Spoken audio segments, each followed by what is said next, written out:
තමන්ගේ ත්‍රිශූලය අරගෙන ගහනවා පොළවට. පොළවට ගැහුවට පස්සේ දැන් මුහුදට අධිපතිනේ. මුහුදේ තියෙන වතුර ටික ඉතාලියට, මේ රෝමේට. ඒ වගේම මේ අපි මේ කතා කරන ග්‍රීසිය. ඒ කියන්නේ මේ ඇතැන්ස් කියන ප්‍රදේශයේ තියෙන ප්‍රදේශයට මේ කරදිය විශාල වශයෙන් ලැබෙන්න පටන් ගන්නවා. රයිට් පුතේ ඊළඟට අපි ගන්නේ මේ ඔබට පේනවා හොඳට මෙතන මේ ඉන්නේ කවුද? මොන දෙවියද මේ ඉන්නේ? මේන දෙවියට අපි කියන්නේ පොසිඩන් කියලා. රයිට් පොසිඩන් කියලා කියන්නේම තාම වැදගත් වූ කාරණාවක් මේක මතක තියාගන්න ඔයා. ඒ තමයි මේ පොසිඩන් කියලා කියන්නේ සියුස්ගේ පුතා. ගමුතෙක්. රයිට් ඒ වගේම තමයි ඇතීනා දෙවගෙනගේ සහෝදරයා. මෙන්න මේ පුද්ගලයාගේ අතේ මොකද්ද මේ තියෙන්නේ? මේ තියෙන ත්‍රිශූලයක්. රයිට් ත්‍රිශූලයක් තියෙනවා. ඉතින් මෙයා ඇත්තටම කරදියට අධිපති. ඒ කියන්නේ මොහොතට අධිපති දෙවියා විදිහට තමයි සලකන්නේ. ඇත්තටම දැන් මේ දෙවියා සම්බන්ධයෙන් අපිට ලස්සන කතාවක් තියෙනවා. මේ සියුස් සම්බන්ධයෙන්. ඒ කියන්නේ සියුස්ගේ පුතා පොසිඩන් සම්බන්ධයෙන් අපි ඒ කතාවත් චුට්ටක් හොයලා බලමු. මොකද්ද මේ කතාවේ හරය කියලා. මොකද හේතුව අපිට මේක ඇතීනත් සම්බන්ධ කරගෙන තමයි මේ කතාව ඉස්සරහට ගෙනියන්න තියෙන්නේ. එහෙනම් දරුවනේ අපි යම් බලන්න මෙන්න මේ ලස්සන පොසිඩන්ගේ කතාව ගැන කතා කරන්න. පොසිඩන්.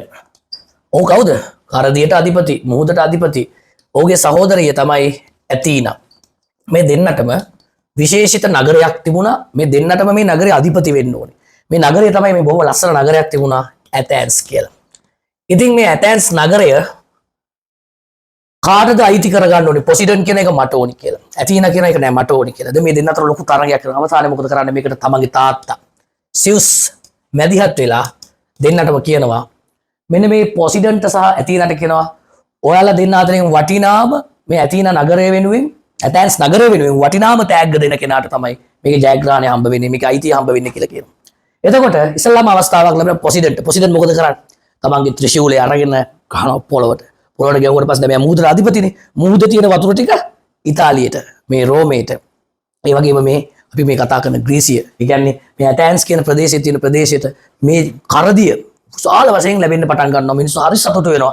රයිට් තමන්ට නා ගන්න පුළුවන්, තමන්ට විනෝද වෙන්න පුළුවන්. හැබැයි මිනිස්සුන්ට ටික වෙලාවකින් මතක් වෙනවා මේ වතුර ටික අරගෙන වගා කරන්න පුළුවන්ද? බෑ. මේ මිනිස්සුන්ට මේ වතුර බොන්න පුළුවන්ද? බෑ. ඊට පස්සේ දැන් මිනිස්සුන් ටිකක් පොඩ්ඩක් උන සෑඩ් මූඩ් එකක් එනවා. ඊට පස්සේ මිනිස්සු මොකද කරන්නේ? ඇතීනට කියනවා ඔයා දෙන තෑග්ග දෙන්න කියලා. ඇතීන ටක් ගාලා මොකද කරන්නේ? තමන් ගාව තියෙන තමන්ගේ හෙල්ලේ අරගෙන ගහනවා පොළවට. මේ පොළවේ මතුවෙනවා ලස්සන රයිට් ගහක් මතුවෙනවා. හරිද? ගහක් මතුවෙනවා. මේ ගහ තමයි ඔලිව් ශාකයක් මතුවෙනවා. ඔලිව් ගහක්. මෙන්න මේ ඔලිව් ගහ පහළ වීමත් එක්ක මොනවද ලැබුණු වාසි? ග්‍රීසි මිනිස්සුන්ට ඔලිව් කියලා කියන්නේ දහනය සඳහා අවශ්‍ය කරන එහෙම නැත්නම් ලී ගෙදරට අවශ්‍ය කරන ලී ටික ගන්න පුළුවන්. ඒ වගේම පහන් පත්තු කරන්න අවශ්‍ය කරන ඔලිව් තෙල් ටික ගන්න පුළුවන්. ආහාරයක් වශයෙන් ඔලිව් ගෙඩි ගන්න පුළුවන්. ඔලිව් ශාකය ගොඩක් මිනිස්සුන්ට වඩාත් හිතකර ප්‍රයෝජනවත් ශාකයක්. ඉතින් මේ ගහෙන් ලැබෙන ප්‍රයෝජන ගොඩාරියක් තියෙන නිසා, විශාල ප්‍රමාණයක් තියෙන නිසා අර කරදිය වලට වඩා මිනිස්සුන්ට මේකෙන් ලැබෙන ප්‍රතිලාභ ආහාර ලැබෙනවා. එක පැත්තකින් තෙල් ලැබෙනවා, අනිත් පැත්තෙන් ලී ටික ලැබෙනවා. මේ සියලු දේවල් නිසා මේකෙන් ගොඩක් ප්‍රතිලාභ ලැබෙන නිසා මිනිස්සු එකතු වෙලා කෑ ගහලා කියනවා අපිට ඇතීනා ඕනි කියලා. අවසානයේ ඇතීනා තමයි ඇතැන්ස් වලට අධිපතිනේ බවට පත් වෙන්නේ. ඉතින් මෙන්න මේ කතාවත් ඔයාලට එක පැත්තකින් වැදගත් වෙනවා. අපි ඇතැන්ස් වලට අධිපතිනිය, යුද්ධයට අධිපතිනිය, ප්‍රඥාවට අධිපතිනිය කියලා. ඇය පාවිච්චි කළේ මොකද දෙන්නේ? ප්‍රඥාව තමයි පාවිච්චි කළේ තමන්ගේ ජයග්‍රහණය සඳහා මිනිස්සුන්ට වඩාත්ම ප්‍රයෝජනවත් වන දේ මිනිස්සුන්ට දුන්නා. ඒකේ ප්‍රතිඵලය තමයි ඇයට ඇතීනා ඇතැන්ස් නගරේ අධිපතිනිය බවට පත් වෙන අවස්ථාවක් ලැබීම. අපි මේ වගේ තවත් ග්‍රීක දේව මණ්ඩලයේ දෙවියෙක් පිළිබඳව කතාවක් අනුසාරයෙන් හම්බ වෙමු.